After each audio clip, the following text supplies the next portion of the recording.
열왕기상 22장 13절에서 25절까지 말씀 봉독해 드립니다. 미가야를 부르러 간 사신이 일러 이르되 선자들의 말이 하나같이 왕에게 길하게 하니 청하건대 당신의 말도 그들 중 한 사람의 말처럼 길하게 하소서. 미가야가 이르되 여호와께서 살아계심을 두고 맹세하노니 여호와께서 내게 말씀하시는 것 곧 그것을 내가 말하리라 하고 이에 왕에게 이르니 왕이 그에게 이르되 미가야야 우리가 길랏 라못으로 싸우러 가랴 또는 말랴. 그가 왕께 이르되 올라가서 승리를 얻으소서. 여호와께서 그 성읍을 왕의 손에 넘기시리이다. 왕이 그에게 이르되 내가 몇 번이나 네게 맹세하여 하게 하여야 내가 여호와 이름을 진실한 것으로만 내게 말하겠느냐. 그가 이르되 내가 보니 온 이스라엘이 목자 없는 양같이 산에 흩어졌는데 여호와의 말씀이 이 무리에게 주인이 없으니 각각 평안히 자기의 집으로 돌아갈 것이니라 하셨나이다. 이스라엘의 왕이 여호사밧 왕에게 이르되 저 사람이 내게 대하여 길한 것을 예언하지 아니하고 흉한 것을 예언하겠다고 당신에게 말씀하지 아니하였나이까. 미가야가 이르되 그런즉 왕은 여호와의 말씀을 들으소서. 내가 보니 여호와께서 그의 보좌에 앉으셨고 하늘의 만군이 그의 좌우편에 모시고 서 있는데 여호와께서 말씀하시기를 누가 아합을 꾀어 그를 길랏 라못에 올라가서 죽게 할꼬 하시니 하나는 이렇게 하겠다 하고 또 하나는 저렇게 하겠다 하였는데 한 영이 나와 여호와 앞에 서서 말하되 내가 그를 꾀겠나이다. 여호와께서 그에게 이르시되 어떻게 하겠느냐. 이르되 내가 나가서 거짓말하는 영이 되어 그의 모든 선자들의 입에 있겠나이다. 여호와께서 이르시되 너는 꾀겠고 또 이루리라. 나가서 그리하라 하셨은즉 이제 여호와께서 거짓말하는 영을 왕의 이 모든 선자의 입에 넣으셨고 또 여호와께서 왕에 대하여 화를 말씀하셨나이다. 그나아나의 아들 스드기야가 가까이 와서 미가야의 뺨을 치며 이르되 여호와의 영이 나를 떠나 어디로 가서 내게 말씀하시더냐. 미가야가 이르되 내가 골방에 들어가서 숨는 그날에 보리라. 오늘 열왕기상 22장에는 아합의 죽음이 기록되어 있습니다. 그는 남왕국 유다의 왕 여호사밧과 함께 동맹을 맺고 아람과 싸우러 갔다가 길르앗 라못이라는 전장터에서 이제 죽게 됩니다.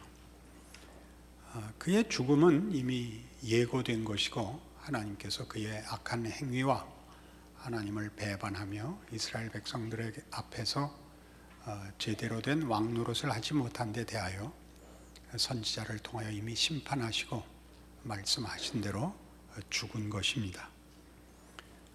그러나 이 죽음이 하나님께서 개입하시는 모습이 우리가 평소에 알고 있고 기대하는 모습과 다른 참으로 기이한 모습으로 개입하셨기 때문에 우리의 관심을 끕니다. 또는 의아로움을 가지게 됩니다. 하나님이 아합을 속여서 죽음의 자리로 끌고 갔다. 그렇게 성경이 설명하고 있기 때문에 그렇습니다.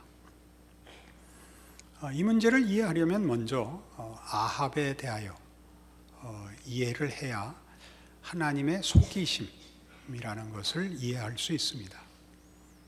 물론 하나님의 속이심이라는 것은 기본적으로 하나님은 다 이해할 수 없다. 우리의 생각과 우리의 지혜와 차원이 다른 깊이와 높이를 가지신다라는 측면에서 먼저 기본적인 이해를 해야 됩니다.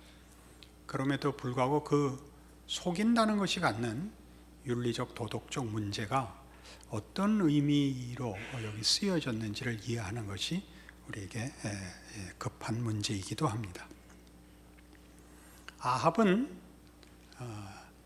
속이는 자입니다. 그것이 이 22장에서 뿐만 아니라 아합의 전 생애에 걸친 기록에서 두드러진 특징입니다. 무엇을 속이냐 하면 자신을 속이고 신앙을 속이고 인생을 속이고 하나님을 속입니다. 여기서 속인다는 것은 조금 더 넓게 설명을 하면 굉장히 모호합니다. 아합은 갈멜산 전투에서나 나봇의 포도원을 뺏을 때나 보면 그 원흉이 아닙니다. 그 부인이 원흉입니다.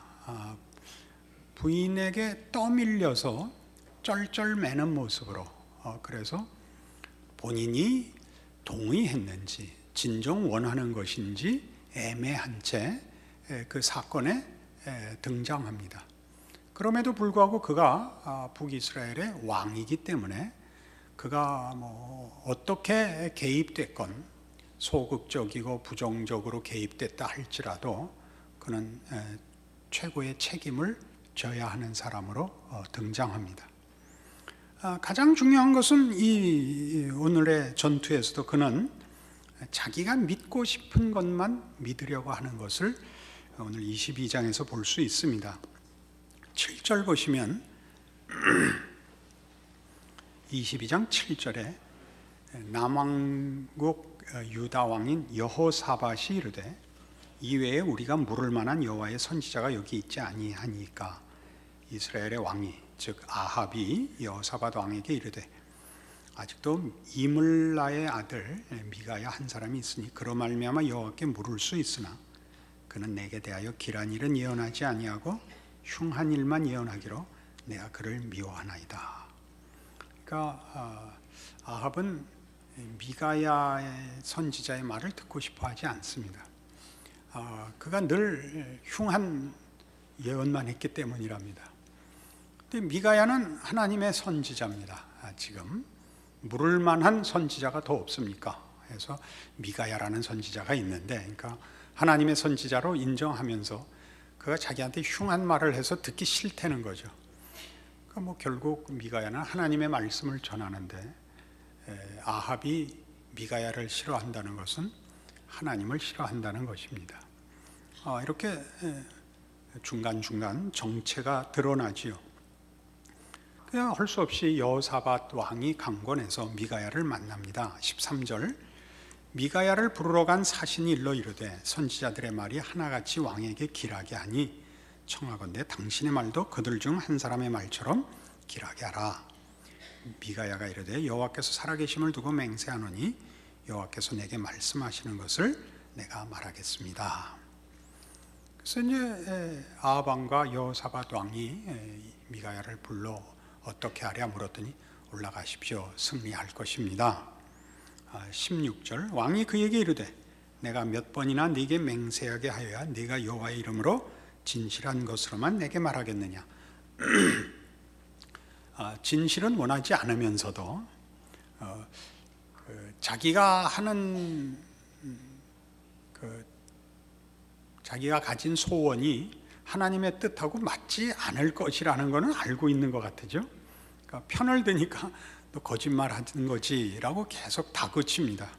그러자 이제 17절 이하에 우리로서는 좀 상상하기 힘든 하나님이 말하자면 어전 회의를 열고 누가 미가야를 꿰어서 죽게 하겠느냐라고 질문을 던지시고 21절 한 영이 나와 여호와 앞에 서서 말하되 내가 그를 꿰겠나이다.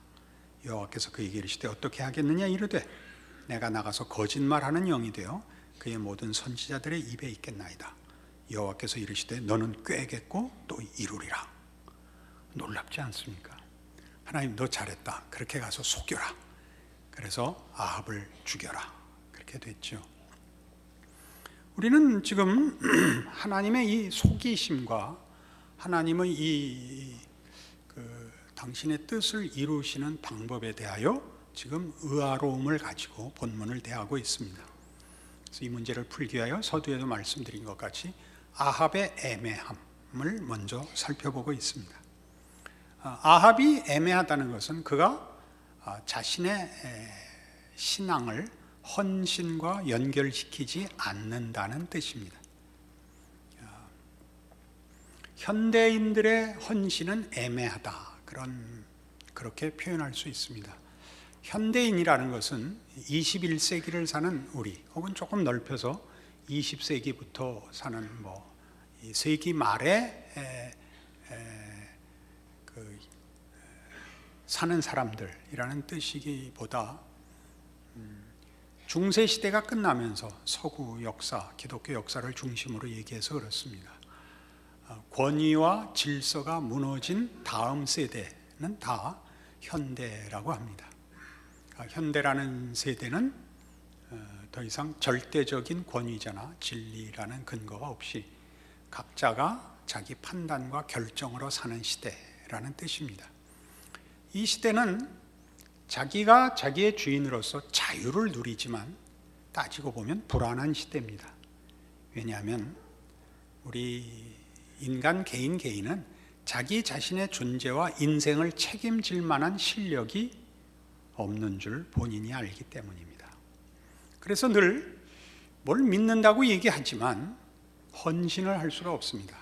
불안하고, 그래서 늘 결정을 할 수 없고 애매모호합니다. 신앙보다 더 급이 낮은 지식의 수준에서도 지식은 짐작이나 꿈과 다릅니다. 그죠? 짐작이나 꿈 갖고 이렇게 설명하는 걸 용서합시다. 베팅을 하지는 않습니다. 베팅을 한다는 건 오늘 헌신이라는 말을 이해시키려고 그렇습니다. 짐작이나 꿈에다가 베팅을 하지는 않습니다. 지식에는 베팅을 합니다. 여러분이 그 카드를 본 것과 카드를 못 본 것은 얘기가 다릅니다. 베팅은 물론 도박성에서는 모르는 데다 짐작에다 베팅을 하지만 사람이 정말 중요한 것을 갖다 걸 수는 없지 않습니까? 그러니까 우리가 뭘 안다고 할 때는 그 아는 것이 하나의 의견일 수 없습니다. 그것은 자신을 거는 것일 수밖에 없습니다. 헌신과 분리된 지식은 없고 신앙의 경지에 오면 더더욱 그렇습니다. 그 신앙이 헌신으로 묶이지 않고 모호하다면 그 사람은 기분과 욕심에 붙잡혀 있는 것이지 진정한 신앙, 하다못해 지식도 갖고 있지 않은 것이 됩니다. 헌신되지 않은 믿음은, 여기 어느 책에서 인용했습니다. 헌신되지 않는 믿음은 분간할 수 없는 것이 됩니다. 분간할 수 없는 것이 된다. 표현이 참 좋죠. 현대인의 신앙생활에도 그대로 적용되는 내용이지요. 여러분들이 여러분의 신앙을 분간할 수가 없지 않습니까? 신자가 아닌 것도 아니고 긴 것도 아닌 그 모호한 표정으로 주일마다 이렇게 서로 만나고 있습니다. 이만하면 꽤 많은 세월을 같이 마주보고 있는데 표정에 그럴듯한 진전이 없습니다. 저는 좀 진전이 있죠.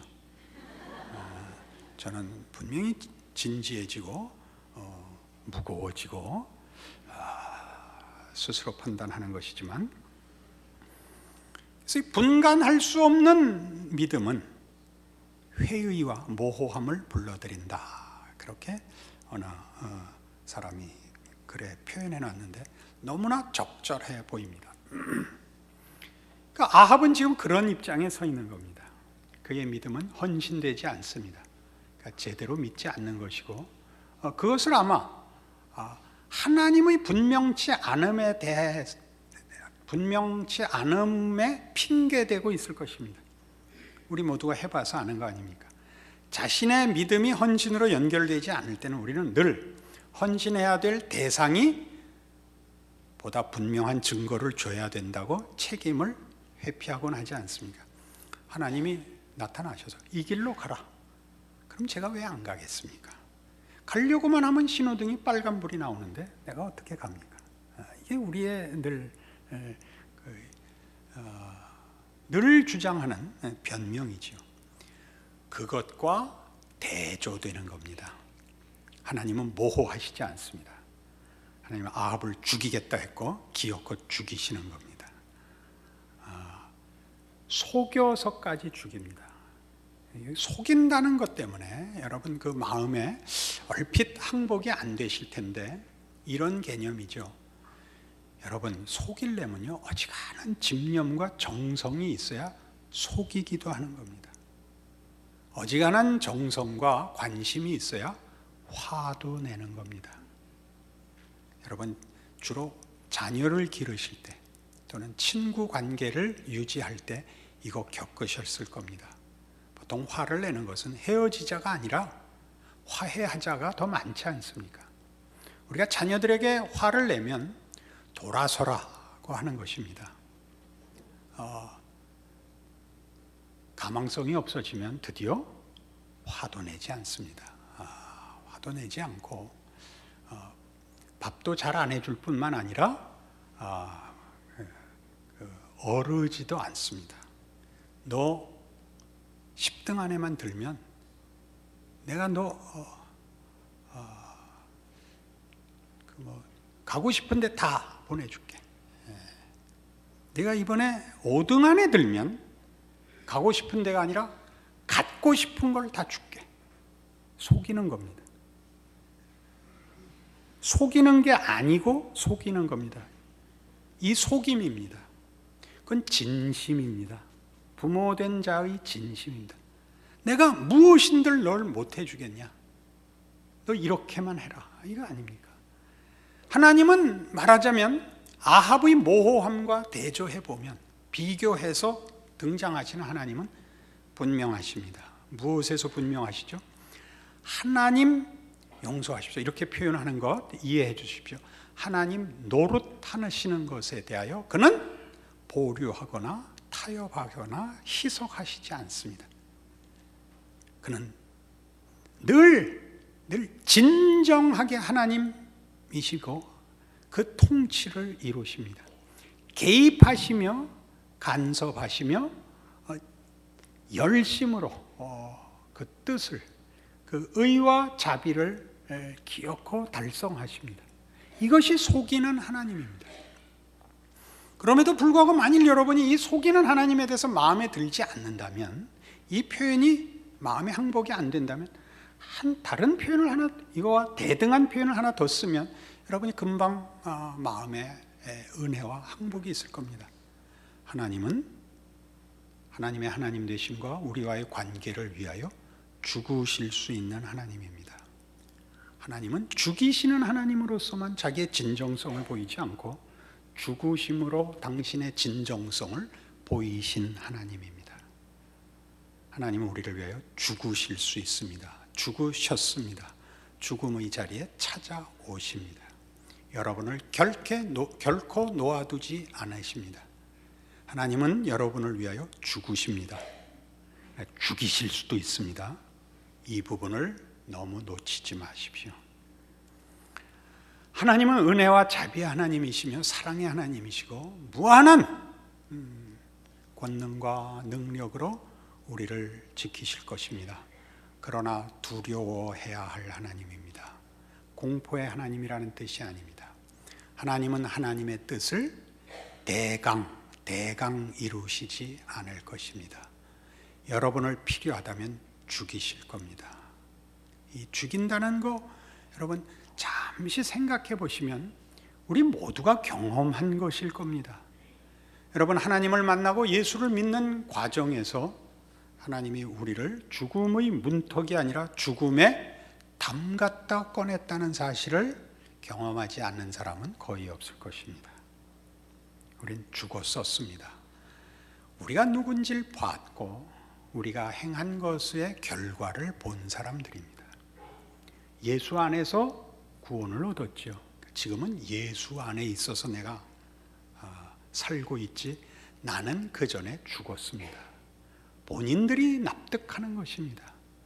내 모습, 내 실력, 내 계획, 내 욕심에서는 더 이상 삶이 유지될 수도 가치가 있을 수도 없었던 존재였는데 예수 안에서 딴 사람이 됐죠. 내가 변했다, 구원을 받았다라는 내 중심적인 표현으로 쓰지 마시고 나는 그때 죽었고 지금 살아있는 건 하나님이 예수 안에서 새로 만든 나라는 존재다. 그때와 나는 다른 사람이다. 변했다가 아니라 따르게 지음을 받았다. 그렇게 얘기할 수밖에 없죠. 하나님은 우리를 구원하기 위하여, 당신의 자녀로 삼기 위하여 우리를 죽이셨습니다. 우리를 죽이셨습니다. 우리는 이 문제가 즉 하나님의 진정성, 하나님 되시는 진정성과 우리를 향한 그 뜻과 기쁘심의 진정성에 대해서 오늘 여기서 배우는 겁니다. 속이시는 하나님, 죽이시는 하나님, 죽으시는 하나님을 봅니다. 이것은 이 본문 하나 놓고 할 수 있는 얘기는 아닐 수 있습니다. 다른 증거를 하나 찾겠습니다. 창세기 32장입니다. 창세기 32장 23절. 그들을 인도하여 시내를 건너가게 하며 그의 소유도 건너가게 하고 야곱은 홀로 남았더니 어떤 사람이 날이 새도록 야곱과 씨름하다가 자기가 야곱을 이기지 못함을 보고 그가 야곱의 허벅지 관절을 치매 야곱의 허벅지 관절이 그 사람과 씨름할 때 어긋났더라. 그가 이르되 날이 새려하니 나로 가게 하라. 야곱이 이르되 당신이 내게 축복하지 아니하면 가게 하지 아니하겠나이다. 그 사람이 그에게 이르되 내 이름이 무엇이냐? 그가 이르되 야곱이니이다. 그가 이르되 내 이름을 다시는 야곱이라 부를 것이 아니요 이스라엘이라 부를 것이니 이는 내가 하나님과 및 사람들과 겨루어 이겼음이니라. 잘 아시는 약복나루에서 야곱이 하나님과 씨름한 장면입니다. 하나님께서 야곱에게 씨름을 거십니다. 언제나 이 사건의 주인공은 하나님이십니다. 야곱의 고집을 꺾으러 오신 것으로 보입니다. 야곱이 하나님께 밤새도록 메어 달려 축복을 구하여 얻었다기보다 하나님이 야곱의 고집을 꺾으며 하나님과의 관계를 회복시키려는 사건으로 보여집니다. 그러나 하나님이 그 일을 실패하십니다. 여기 있는 대로 25절에 자기가 야곱을 이기지 못함을 보고 합니다. 그래서 그의 허벅지 관절을 꺾어 나 이제 간다. 그러자 야곱이 뜻밖의 당신에게 축복하지 아니하면 가게 할 수 없습니다. 그러니까 사건은 이렇습니다. 하나님은 야곱을 복주기를 원하십니다. 그렇게 약속하셨습니다. 그가 태어나기 전부터 그 부모에게 한 약속입니다. 야곱이 베델에서 그 외삼촌 집으로 피난을 갈 때 베델에서 밤에 그를 만나 주시고 그에게 복 주신 하나님입니다. 야곱은 하나님이 주신 복과 하신 약속에 걸맞게 살지 않습니다. 그는 외삼촌 집에서 이제 거부가 되었지만 그 형제들에게 미움을 받고 거기 더 이상 있지 못하고 돌아옵니다. 돌아오지만 형은 갈 때부터 야곱은 에서의 낯을 피해서 생명을 구하려고 도망갔던 사람입니다. 형은 아직도 화해할 기미가 없습니다. 그는 이 약복나루터에서 밤새 고민하다가 하나님의 씨름을 당합니다. 하나님이 너 이래선 안 된다, 항복해라. 야곱은 끝까지 버텨냅니다. 그래? 그렇다면 할 수 없다. 나 간다. 복은 주고 가셔야죠. 이렇게 된 장면이다 말하자면. 그런데 하나님이 뭐라 그러시냐 하면 그래 네가 이겼다 라고 했단 말이에요. 참 기이하지 않아요? 하나님은 우리를 복주시기 위하여 지실 수 있다 그렇게 얘기합니다. 여러분 이거 남용하시면 안 됩니다.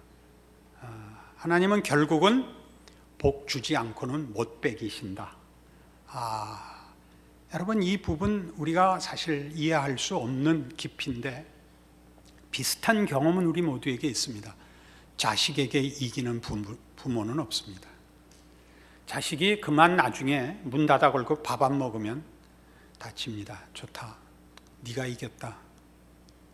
그렇게 그래서 부모가 네 맘대로 살아라 그러고 가출하는 집은 없습니다. 자식에게 집니다. 졌다고 부모가 부모 노릇을 포기하거나 그 보호하고 간섭하는 걸 덜 하겠다는 뜻은 아닙니다. 그러나 자식을 내 뜻을 관철하기 위하여 자식을 죽여 뜻을 이루는 부모는 없습니다. 그게 이 약복나루터 사건이며 하나님이 아합을 속이고 그를 죽이심으로 나타내시는 하나님이 누구신가에 관한 오늘의 본문입니다. 하나님은 우리를 죽이실 수 있습니다. 우리에게 지시기도 합니다. 당신이 죽으시기도 합니다. 그래서 우리는 사실 신앙생활 속에서 제일 많이 만나는 시험, 스스로 보아도 한심한 자기 모습에 대하여 무너지는, 그러니까 기독교 신앙에서 가장 무서운 것은 자폭과 체념입니다. 거기에 대한 성경의 이 귀한 말씀을 선언하고 잊지 말라고 하고 있습니다. 로마서 8장입니다. 신약 성경 250페이지 로마서 8장 31절입니다. 그런즉 이 일에 대하여 우리가 무슨 말하리요? 만일 하나님이 우리를 위하시면 누가 우리를 대적하리요? 하나님이 나를 편드신다면 누가 나를 실패케 할 수 있으리요? 자기 아들을 아끼지 아니하시고 우리 모든 사람을 위하여 내주시니가 어찌 그 아들과 함께 모든 것을 우리에게 주시지 아니하겠느냐? 아들을 줬는데, 우리를 위하여 죽으실 수 있는데 뭐가 더 남아있는 게 있으랴? 못하실 것이 뭐가 있으랴? 그것이 기독교 신앙의 아주 중요하고 아주 특별한 신앙의 핵심되는 내용입니다. 그래서 우리는 이 위로와 이 약속으로 인하여 마음의 큰 위안과 우리 신앙의 큰 힘을 얻습니다. 그래서 어디로 가야 되느냐 하면 아합같이 굴지 말고 이리 가자는 거죠. 빌립보서 4장입니다. 신약 성경 322페이지 빌립보서 4장 13절, 내게 능력 주시는 자 안에서 내가 모든 것을 할 수 있느니라. 하나님이 죽으실 수 있습니다. 우리도 죽을 수 있습니다. 하나님에 대하여 우리가 가지는 신앙 고백이 이 헌신으로 나와야 됩니다. 내게 능력 주시는 자 안에서 내가 모든 것을 할 수 있다는 건 쉽게 보시면 모든 문제를 해결받을 수 있고 모든 소원을 이룰 수 있다는 것으로 보여지지만 전혀 그런 얘기가 아닙니다. 10절부터 보시면, 내가 주 안에서 크게 기뻐함은 너희가 나를 생각하던 것이 이제 다시 싹이 남이니 너희가 또한 이를 위해 생각은 하였으나 기회가 없었느니라. 내가 궁핍함으로 말하는 것이 아니니라. 어떠한 형편이든지 나는 자족하기를 배웠느니 나는 비천에 처할 줄도 알고 풍부에 처할 줄도 알아. 모든 일 곧 배부름과 배고픔과 풍부와 궁핍에도 일체의 비결을 배웠노라. 내게 능력 주시는 자 안에서, 이렇게 연결됩니다. 바울은 감옥에서 이 글을 씁니다. 그는 곤궁한 처지에 있습니다. 그가 말하는 내게 능력 주시는 자 안에서 모든 것을 할 수 있다는 것은 이 앞의 얘기와 연결해 보면 나는 무슨 일이라도 감당할 수 있다가 됩니다. 나는 오해를 받을 수도 있다. 나는 억울할 수 있다. 나는 괴로울 수 있다. 나는 굶을 수 있다. 내게 능력 주시는 것은, 능력 주시는 자는 예수 안에 있는 하나님이지 세상이 아니다. 세상을 외면하고 살자는 것이, 현실을 외면하고 은둔하거나 도피하자는 것이 아니라 주어진 현실을 예수 안에서 살 겁니다. 그래서 죽을 수 있습니다. 하나님이 승리케도 하실 것입니다. 그러나 우리를 어렵게도 하실 수 있습니다. 하나님의 진정성이라 그랬습니다. 기독교 신앙의 진정성도 그렇습니다. 기독교 신앙의 진정성은 그 고백이 어떤 진심으로 어떤 열심으로 표현되었든 헌신되어야 합니다. 자기의 삶과 인생을 걸어야 합니다.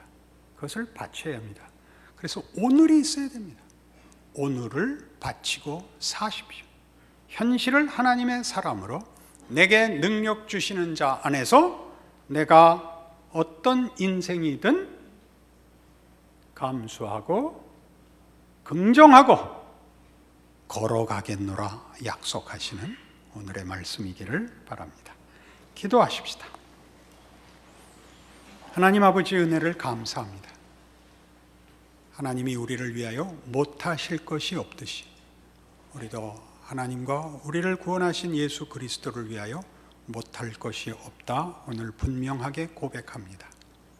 이 믿음으로 우리 하나님 모시고 우리의 인생을 매 시간 매 순간 진지하게 고백한 대로, 아는 대로, 믿는 대로 우리의 삶을 하나님 앞에 바쳐 신자의 삶을 살게 하시며 하나님의 영광이 드러나게 하시며 세상으로 하여금 우리가 하나님의 오른팔에 붙들려 사는 사람인 것을 증거하며 사는 우리들 되게 하여 주시옵소서. 예수님 이름으로 기도합니다. 아멘.